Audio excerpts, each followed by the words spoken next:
Hello everyone, welcome back to my YouTube channel. तो चलिए इस वीडियो में हम लोग काउंसलिंग से रिलेटेड चीज़ें देखते हैं, क्योंकि काफ़ी स्टूडेंट फ़ोन कर रहे हैं और मैसेज कर रहे हैं, और जो कि मेरे लिए इम्पॉसिबल है रिप्लाई देना, क्योंकि लगभग 1000 मैसेज और काफ़ी कॉल भी आ रहे हैं।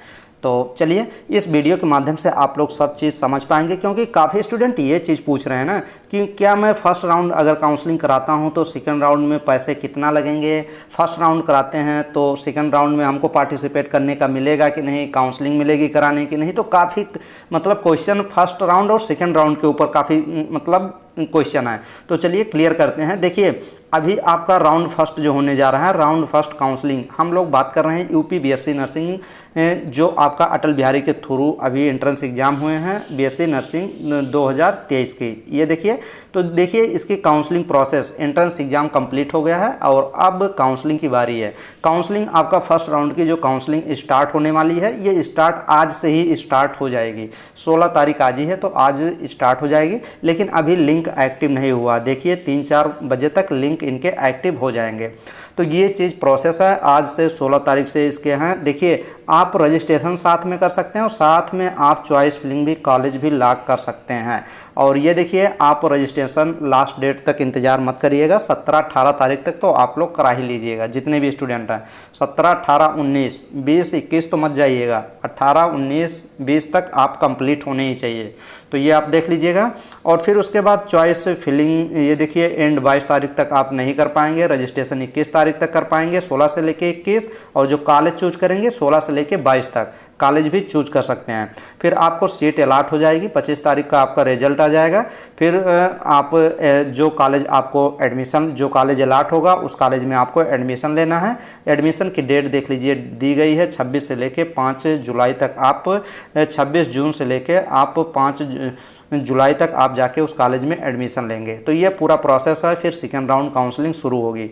तो चलिए हम लोग फर्स्ट राउंड काउंसलिंग से थोड़ा सा हम लोग देख लेते हैं, सब कुछ चीज़ें क्लियर करते हैं कि फर्स्ट राउंड काउंसलिंग में आपको करना क्या है, क्या क्या डॉक्यूमेंट्स आपको सब चीज़ें वेरीफाई करनी है। तो देखिए यहाँ पे दिया गया है फर्स्ट राउंड काउंसलिंग में आप कैसे क्या क्या जनरल इंस्ट्रक्शन है। जनरल इंस्ट्रक्शन के ऊपर भी वीडियो तो बनी हुई है, आप 2 वीडियो में पूरा इसको जो 19 आपका पेज का ये PDF है, टोटल में एक्सप्लेन कर चुका हूँ 2 वीडियो में। तो आप वो दोनों वीडियो ज़रूर देखिएगा अगर अभी तक नहीं देखे हैं वो वीडियो, क्योंकि आपके लिए वो काफ़ी हेल्पफुल है। तो देखिए सेकंड राउंड काउंसलिंग की बात करते हैं। सेकंड राउंड काउंसलिंग में आप क्या करेंगे, कैसे क्या करेंगे, लेकिन उसके पहले फर्स्ट राउंड काउंसलिंग की बात करते हैं। तो देखिए अगर फर्स्ट राउंड काउंसलिंग में आप पार्टिसिपेट हो रहे हैं तो आपके लिए यही बेस्ट है कि ये सब चीज़ें पूरी समझ लेनी चाहिए। देखिए फर्स्ट राउंड काउंसलिंग के लिए एलिजिबल कब होंगे। All the candidate who have been listed qualified for counselling in the result notification will be able to participated in the counselling subject to fulfil the eligible criteria prescribe the examination information brochure. जो examination brochure में सब कुछ दिया गया था कि आप पूरा क्राइटेरिया फिल कर रहे हैं, एप्लीकेशन फॉर्म फिल किए हैं, कितने परसेंटेज आपके जो कट ऑफ मार्क है वो सब आप फिल कर एकदम आपका वो सब फिल है, तो फिर आप रजिस्ट्रेशन प्रोसेस के लिए जा सकते हैं। देखिए रजिस्ट्रेशन प्रोसेस में क्या होगा। रजिस्ट्रेशन प्रोसेस में आपको काउंसलिंग ऑनलाइन होने वाली है और कैंडिडेट थ्रू ऑफिशियल, ये देखिए इनका ऑफिशियल वेबसाइट ये दिया गया है www.abbmu.up.edu.in। इसी वेबसाइट पे इनका रजिस्ट्रेशन होगा, तो इसकी वेबसाइट पे रजिस्ट्रेशन आप करा सकते हैं। रजिस्ट्रेशन कराने के लिए आपके पास रजिस्ट्रेशन आईडी होनी चाहिए और रजिस्ट्रेशन आईडी और डेट ऑफ बर्थ होना चाहिए, इतने 2 चीज़ होनी चाहिए। और आपके पास पैसे भी होने चाहिए, पैसे तो मेन ही हैं, और पैसे 500 रुपये आपके रजिस्ट्रेशन फीस लगेंगे। तो आप ये देखिए आपका रजिस्ट्रेशन हो गया। फिर उसके बाद 3rd नंबर पे देखिए candidate who had mark appearing, जो 12th स्टैंडर्ड अपीयरिंग वाले स्टूडेंट फॉर्म अप्लाई किए थे, तो उन सभी स्टूडेंट के लिए ये सब भी प्रोसीजर करने पड़ेंगे, ये सभी डॉक्यूमेंट्स भी अपलोड करने पड़ेंगे, क्योंकि अभी तक तो वो 12th का मार्कशीट अपलोड नहीं किए होंगे ना, तो ये सब करने पड़ेंगे। तो देख लीजिएगा, और जेंडर ये सब आप चेंज कर सकते हैं। अब देखिए इसमें क्या करना पड़ेगा। The candidate will have to deposit, कितना पैसे कितनी मनी आपकी इसमें डिपॉजिट होने वाली है फर्स्ट राउंड काउंसलिंग में। फर्स्ट राउंड काउंसलिंग में जब आप रजिस्ट्रेशन कराएंगे तो रजिस्ट्रेशन फ़ीस जो है इनकी 500 रुपये है और सिक्योरिटी फ़ीस भी इनकी कितनी है 5000 रुपये है। तो ये सिक्योरिटी फ़ीस जो है ये वापस हो जाएगी बाद में एडमिशन टाइम में, जब आपका पूरा कंप्लीट हो जाएगा तो वापस होने की लिंक इनके साइट पे जनरेट की जाती है, उसको फिलअप करेंगे फिर 5000 वापस हो जाएगी। अब ये देख लीजिए दिया गया है जो ये 500 5000 आप कैसे इसको पेड करेंगे। Both fees B deposited online through single payment आप करेंगे 5500, मतलब 500 और साथ में 5000 भी करने हैं तो सिंगल पेमेंट 5500 आप कर सकते हैं। 5500 आप देखिए यूपीआई से, काफ़ी लोग यूपीआई जो गूगल पे फ़ोन पे ये सब करते हैं तो ये सब मत करिएगा, डायरेक्ट आप debit card credit card use करिए। Debit card credit card use करके, क्योंकि उसमें ज़्यादा चांसेस रहते हैं यूपीआई के थ्रू, जो फ़ोन पे गूगल पे करते हैं चांसेस फेल के रहते हैं, तो फेलियर के चांस नहीं रहते हैं। यूपीआई या डेबिट कार्ड यूज करें और ज़्यादातर ये सोचें कि खुद काउंसलिंग ना करें, क्योंकि कुछ ना कुछ गलती हो जाती है। काउंसलिंग आप इंटरनेट कैफ़े से करें और वो इंटरनेट कैफ़े जानकार होना चाहिए, काउंसलिंग करने वाला होना चाहिए। ऐसा नहीं है कि बस कंप्यूटर खोल के बैठ गया है और उसी से काउंसलिंग करा रहे हैं तो गलती वो भी कर देगा। तो एक्सपीरियंस जो कैफ़े वाले होते हैं उन्हीं से आप अपना सब रजिस्ट्रेशन काउंसलिंग पूरा कंप्लीट करें, और अगर आपको अच्छी नॉलेज है तो आप खुद भी कर सकते हैं। तो ये चीज़ 8 नंबर पे देखिए, after the successful registration candidate can proceed the next step of selecting college. जब आपका ये 5000 और 500 आपका पूरा डिपॉजिट हो जाएगा, रजिस्ट्रेशन कंप्लीट हो जाएगा, तो आप सेलेक्ट कर सकते हैं, कॉलेज चूज कर सकते हैं। अब कॉलेज कैसे चूज करना है ये वीडियो बन जाएगी और बनी भी है। आप गवर्नमेंट कॉलेज पहले चूज करें, फिर उसके बाद प्राइवेट कॉलेज चूज कर सकते हैं अगर प्राइवेट कॉलेज आपको लेना है। ये देखिए चॉइस करने के लिए exercising acceptance, seat allotment and admission process सब चीज़ यहाँ पे दिया गया है। दी ऑनलाइन सीट एलोकेटर, आपको ऑनलाइन पोर्टल पे ऑनलाइन आपका जो सीट अलॉट होगा वो मिल जाएगा, लेटर मिल जाएगा। College and arrange them in desire order preference, the candidate mark any number, जिस ऑर्डर में आप प्रेफरेंस डालेंगे उसी ऑर्डर में आपको मिलेगा आपके रैंक के अकॉर्डिंग। ये आपका हो जाएगा लॉग आउट, ये सब चीज़ें आप देख लेंगे, अलॉटमेंट लेटर डाउनलोड कर लेंगे। फिर उसके बाद देखिए ये चीज़ इंपॉर्टेंट हो जाता है, अब यहीं से कहानी शुरू होती है। काफ़ी स्टूडेंट यही पूछते हैं कि अब मान लीजिए देखिए वहाँ पे जब आपको कॉलेज चूज करना रहेगा, कॉलेज चूज करने के बाद आपको जब अलॉटमेंट लेटर आपको आ जाएगा कि कॉलेज हमको कौन सा कॉलेज मिला है, तो फिर आपको ऑप्शन देगा, 3 ऑप्शन आपको मिलेगा ऑनलाइन का। ये देखिए ऑप्शन फर्स्ट आपको दिखेगा, ऑप्शन सेकंड और ऑप्शन थर्ड। जब आपकी काउंसलिंग कंप्लीट हो जाएगी, कॉलेज अलॉट हो जाएगा, तो फिर ये 3 ऑप्शन आपको मिलेंगे जब आप अलॉटमेंट लेटर डाउनलोड करने जाएंगे। तो ये देखिए वहाँ पे ऑप्शन फर्स्ट देगा, इसमें फर्स्ट ऑप्शन तभी क्लिक करना है आपको जब आपको एक्सेप्ट अलॉटेड सीट, जो सीट अलॉट हुआ है वो आपको एक्सेप्ट करना, वही आपको सीट एडमिशन उसी सीट पे लेना है। Do not wish the participate second round, और सेकंड राउंड काउंसलिंग में आप पार्टिसिपेट नहीं करना चाहते, ऑप्शन फर्स्ट क्लिक करेंगे तो आपकी सीट जो होती है वो फ्रीज हो जाएगी, मतलब सेकंड ऑप्शन का ऑप्शन आपके पास खत्म हो जाएगा। तो ये आप करेंगे तो फर्स्ट ऑप्शन वही स्टूडेंट चूज करेंगे जिसके अकॉर्डिंग, मतलब जो सीट चाहिए वही मिल गया है। और सर सेकंड ऑप्शन ज़्यादा स्टूडेंट चूज करेंगे क्योंकि ये सेकंड ऑप्शन कह रहा है एक्सेप्टेड अलॉटेड सीट, आप सीट जो अलॉट हुआ है उसको एक्सेप्ट कर रहे हैं एंड वांट टू, और चाहते भी हैं कि upgrade and participate in second round counselling में पार्टिसिपेट होना भी चाहते हैं तो अपग्रेड कर देंगे। अपग्रेड का ऑप्शन भी देता है कि सेकंड राउंड काउंसलिंग जब होगा तो अगर सीटें फर्स्ट राउंड में अच्छी सीट नहीं मिली है तो आपको अपग्रेड भी हो जाएगा, उसके ऊपर वाला कॉलेज मिल जाएगा।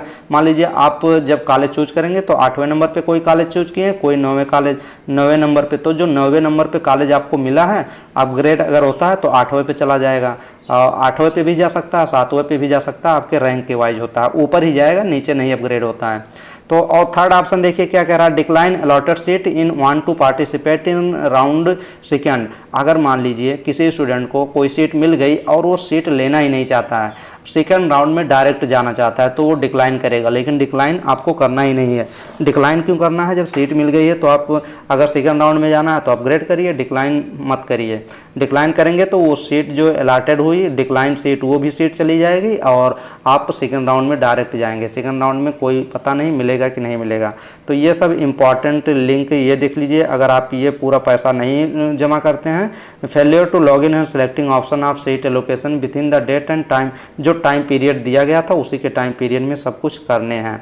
अब ये देखिए 7वें नंबर पे देखिए, all the candidate who are allocated seat in exercise option second and first and second mandatory. तो फर्स्ट और सेकंड जो ऑल कैंडिडेट हैं एलोकेटेड सीट, जिसका सीट अलॉट हो गया है, उनको फर्स्ट और सेकंड ऑप्शन चूज करना ही है, मैंडेटरी है, जरूरी है। तभी तो जरूरी है, फर्स्ट पे फ्रीज करेंगे, सेकंड पे अपग्रेड करेंगे, तो 2 ऑप्शन तो आपको चूज ही करना है। और थर्ड अगर आपको करना है, डिक्लाइन करना है, तो डिक्लाइन कर सकते हैं, लेकिन फर्स्ट और सेकंड ऑप्शन में एक ऑप्शन तो आपको चूज करना जरूरी है। Required to deposit seat confirmation, जब आप ये सेकंड और फर्स्ट ऑप्शन कोई ऑप्शन चूज करेंगे तो फिर आपका सीट तो कंफर्म हो जाएगा ना, तभी तो चूज करेंगे। तो सीट को कंफर्म करने के लिए आपको 40,000 रुपये, 40,000 रुपीज़, ये देख लीजिए 40,000 रुपीज़ आपको और चाहिए। ये न्यू रूल इस साल लागू किया गया है। 14,000 अमाउंट तो ज़्यादा ही है, लेकिन आप ये 40,000 आपके फीस में इंक्लूड हो जाएंगे। मान लीजिए किसी कॉलेज के 50,000 फीस हैं तो उसमें इंक्लूड हो जाएंगे, किसी कॉलेज के कम फीस हैं तो कम फीस का तो अभी आइडिया नहीं है कि क्या करेंगे। कम फीस काफ़ी कॉलेज के हैं तो आपकी शायद देखिए कुछ चीज़ें चेंज की गई हैं, लेकिन 40,000 आपको कंफर्म करने के लिए सीट कंफर्मेशन फीस ये 40,000 देने पड़ेंगे। फिर उसके बाद अटल बिहारी के थ्रू ये आपका अटल बिहारी की जो अकाउंट है इनका होता है, तो उसी के पे आप पे करेंगे, फिर इनके थ्रू कॉलेज में भेजा जाएगा। After the deposit fees confirmation, candidate required to report in person to allocated college for admission process within the date and time specified in schedule पे ही करने हैं। तो ये चीज़ हो गया। फिर उसके बाद देखिए जब आप एडमिशन लेने जाएंगे तो 2,000 रुपये उस कॉलेज में आपको एडमिशन फॉर्म भरना पड़ेगा। एडमिनिस्ट्रेटिव फीस जो है 2,000 रुपये और जमा करने पड़ेंगे। तो ये सब चीज़ें हो जाएंगे और ये सब डॉक्यूमेंट्स के ऊपर तो वीडियो बन चुकी है, सभी डॉक्यूमेंट्स आपके पास होने ही चाहिए। और देखिए ये सभी डॉक्यूमेंट्स लेटेस्ट होने चाहिए। अगर आप फिजिकल हैंडीकैप ये EWS और OBC कैटेगरी के तो अभी लेटेस्ट होने चाहिए। तो ये सब चीज़ें आप रिसफल भी कर सकते हैं। ये देखिए 15 नंबर पे कह रहा है कि candidate seat not upgrade reshuffle in round second counselling, हर round first allotted seat will be retain. मतलब अगर आप अपग्रेड करते हैं और वो सीट जो आपको मिली होती है वो बेकार नहीं जाती, वो आपकी सुरक्षित रहती है अगर अपग्रेड नहीं होता है। ये सब चीज़ें मैं बता चुका हूँ। चलिए बात करते हैं सेकंड राउंड काउंसलिंग में, जो कि काफ़ी इंपॉर्टेंट होने वाला है। सेकंड राउंड काउंसलिंग में स्टूडेंट अभी यही काफ़ी थोड़ा सा प्रॉब्लम है सेकंड राउंड समझना, तो सेकंड राउंड समझ लीजिए तभी फर्स्ट राउंड क्लियर होगा। ये देखिए सेकंड राउंड काउंसलिंग स्टार्ट होगी, जो मैंने डेट बताया था ऊपर। तो अभी सेकंड राउंड काउंसलिंग की एलिजिबिलिटी देख लेते हैं। सेकंड राउंड काउंसलिंग कह रहा है कि following candidate will be eligible to participate round second counselling. Round second counselling में पार्टिसिपेट जिसको स्टूडेंट को करना है, तो ये नीचे कुछ चीज़ें दी गई हैं। ये देखिए सेकंड राउंड काउंसलिंग में पार्टिसिपेट होने के लिए all candidate who have not participated in round first, round first में जो स्टूडेंट पार्टिसिपेट नहीं हुए हैं, नहीं होंगे, वो सेकंड राउंड में पार्टिसिपेट कर सकते हैं। तो फर्स्ट राउंड में जो स्टूडेंट पार्टिसिपेट नहीं किए थे वो सेकंड राउंड में डायरेक्ट पार्टिसिपेट कर सकते हैं। All candidate who have participated in round first, round first में तो पार्टिसिपेट हुए थे काउंसलिंग में, and have not been allotted any seat, अगर उनको कोई सीट नहीं मिली हुई है, मान लीजिए राउंड फर्स्ट में पार्टिसिपेट हुए, उनको कोई सीट नहीं मिली, तो वो सेकंड राउंड में पार्टिसिपेट कर सकते हैं। All candidate who have been allotted seat in college and have selected option second, जो selected option second first round में आप पार्टिसिपेट किए, सेकंड ऑप्शन चूज किए हैं एक्सेप्ट एंड अपग्रेड का, तो अपग्रेड किए हैं तो आप सेकंड राउंड में तो काउंसलिंग आप करा ही सकते हैं ना। सेकंड राउंड में काउंसलिंग क्या, सेकंड राउंड में आप सब कुछ कर सकते हैं। कॉलेज भी चूज कर सकते हैं। कॉलेज मान लीजिए उसमें 10 चूज किए थे तो इसमें टोटल कर सकते हैं, कॉलेज की संख्या बढ़ा भी सकते हैं, घटा भी सकते हैं। तो ये सब चीज़ें सेकंड राउंड काउंसलिंग आप करा सकते हैं। अब सेकंड राउंड काउंसलिंग में देखिए अभी ये भी रजिस्ट्रेशन काफ़ी स्टूडेंट पूछ रहे हैं कि क्या फर्स्ट राउंड में काउंसलिंग कराए हैं तो सेकंड राउंड में कराना पड़ेगा कि नहीं, तो अभी ये भी चीज़ क्लियर होगा। नीचे चलिए ना, all candidate who have been allotted in seat in college have selected option third, अगर कोई स्टूडेंट फर्स्ट राउंड काउंसलिंग में पार्टिसिपेट हुआ है और ऑप्शन थर्ड को वो चूज किया है, डिक्लाइन कर दिया है, तब भी वो स्टूडेंट सेकंड राउंड काउंसलिंग में पार्टिसिपेट कर सकता है। तो वो डिक्लाइन कर दिया था डायरेक्ट ना फर्स्ट राउंड काउंसलिंग में, तो भी पार्टिसिपेट कर सकता है। तो 3-4 देख लीजिए, ये भी स्टूडेंट पार्टिसिपेट, ये भी कर सकता है, ये भी। अब इसमें जो फर्स्ट राउंड काउंसलिंग में जो पार्टिसिपेट हुआ ही नहीं था वो भी कर सकता है, और जिसको कोई सीट मिली नहीं है वो भी कर सकता है, जो अपग्रेड किया है वो भी कर सकता है, और जो डिक्लाइन किया है वो भी पार्टिसिपेट कर सकता है सेकेंड राउंड काउंसलिंग में। ये पूरा क्लियर हुआ होगा। आपको नहीं क्लियर हुआ तो एक बार रिमाइंड करके देखिए, पीछे करके देखिए, समझ में आएगा चीज़ें। अब देखिए नेक्स्ट स्टेप देखते हैं, following candidate will not be eligible to participate in round second counselling. Second round counselling में कौन से स्टूडेंट हैं जो पार्टिसिपेट नहीं कर सकते, ये तो काफ़ी अच्छा है। देखिए अब सेकंड राउंड काउंसलिंग में कौन से स्टूडेंट पार्टिसिपेट कर ही नहीं सकते, वो candidate who have participated in round first में पार्टिसिपेट हुए थे and have selected the option first जिसने चूज किया था, ऑप्शन फर्स्ट क्या था, डायरेक्ट एक्सेप्ट एंड फ्रीज का था। तो अगर accept and freeze first round में कर दिए हैं तो वो सेकेंड राउंड काउंसलिंग में पार्टिसिपेट नहीं कर सकते, ये चीज़ इसमें दी गई है। अब ये देख लीजिए रजिस्ट्रेशन फीस से संबंधित चीज़ें यहाँ पे दी गई हैं। तो रजिस्ट्रेशन फीस क्या चीज़ है, ये देखिए online registration counselling will be done by candidate through the official NEET senate 2023 website, ये आपका दिया गया है, इसी की वेबसाइट पे आपका रजिस्ट्रेशन होगा। फिर उसके बाद देखिए यहाँ पे देखिए eligible candidate will be able to register for counselling through the existing login to log into the portal candidate should be visit, इतने पे विजिट करेंगे and log in using their senate 2020 registration ID और date of birth से आप अपना registration करा लेंगे। अभी ये देखिए जो रेड में आपका लिखा है ये भी इंपॉर्टेंट है, काफ़ी इंपॉर्टेंट है। फॉलोइंग स्टेप, आपको ये सभी स्टेप फॉलो करने पड़ेंगे। Following step to be completed by जो फॉलोइंग स्टेप है कंप्लीट करना पड़ेगा किसके द्वारा, कैंडिडेट के द्वारा, जो स्टूडेंट हैं who have not participated in round first.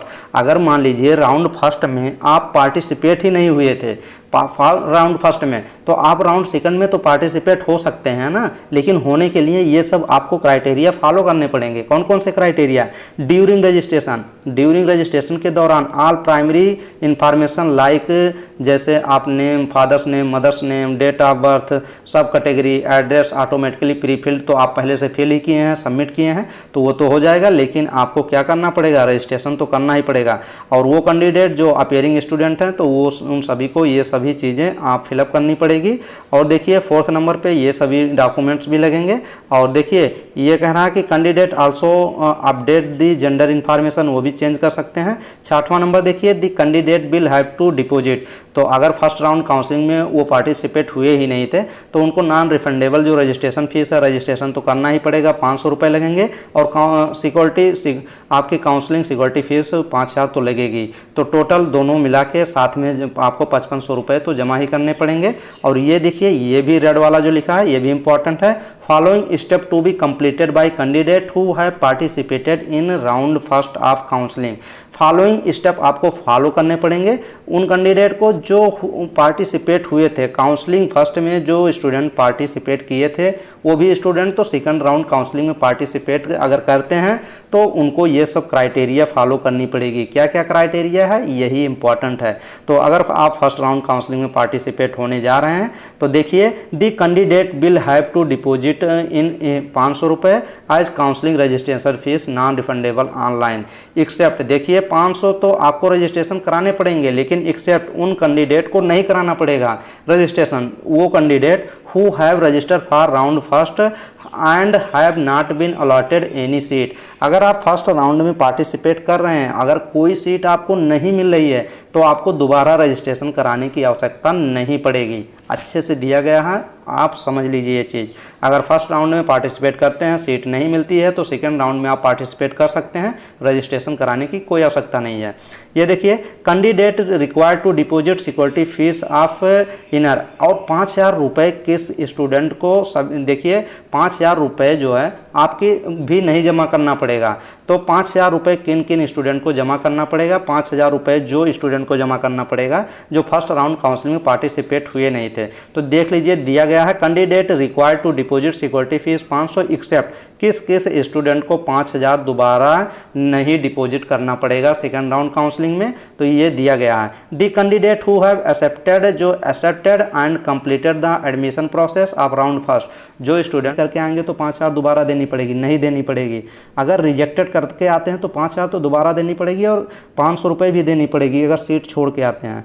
अब ये देखिए तो इसमें क्या चीज़ कह रहा है, इसमें यही चीज़ कह रहा है कि अगर फर्स्ट राउंड काउंसलिंग में आप एडमिशन कंप्लीट कर लिए हैं एंड अपग्रेड किए हैं तो आपको सेकंड राउंड काउंसलिंग में 5,000 नहीं देने पड़ेंगे। दी candidate who have decline and opted for participated, अगर फर्स्ट राउंड काउंसलिंग में सीट मिला था लेकिन आप थर्ड ऑप्शन चूज किए थे, डिक्लाइन कर दिए थे, तब भी आपको 5,000 रुपये नहीं देने पड़ेंगे। Candidate who have registered for round first and not been allotted any seat in college, अगर आप फर्स्ट राउंड में पार्टिसिपेट हुए थे, कोई सीट आपको नहीं मिली, तब भी आपको 5,000 रुपये नहीं देने पड़ेंगे।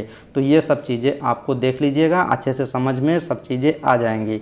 ये देखिए थर्ड में क्या कह रहा है, after the successful registration candidate can proceed to the next step selecting college as per the preferential. तो ये सब चीज़ें आपको एकदम क्लियर हो गई होंगी, अब आपको कोई इसमें परेशानी नहीं होने वाली है। और सेकंड जब काउंसलिंग शुरू होगा तब देखी जाएगी। तो अभी आप इतना ही था, इस वीडियो में सब कुछ आपको समझ में आ गया होगा, किस किस स्टूडेंट को सेकंड काउंसलिंग में और फर्स्ट काउंसलिंग में क्या चीज़ें करनी है, सब समझ में आ ही गया होगा। और इसकी वीडियो पूरी बनी हुई है, 2 वीडियो बनी है, आप वो वीडियो जरूर देखिएगा, डिस्क्रिप्शन बॉक्स में लिंक मैं ऐड कर दूंगा। तो बस इतना ही था, नेक्स्ट वीडियो में हम लोग काउंसलिंग के ऊपर बात करेंगे कि कौन कौन से कॉलेज आपको चूज करने चाहिए और कितने रैंक के बेस पे।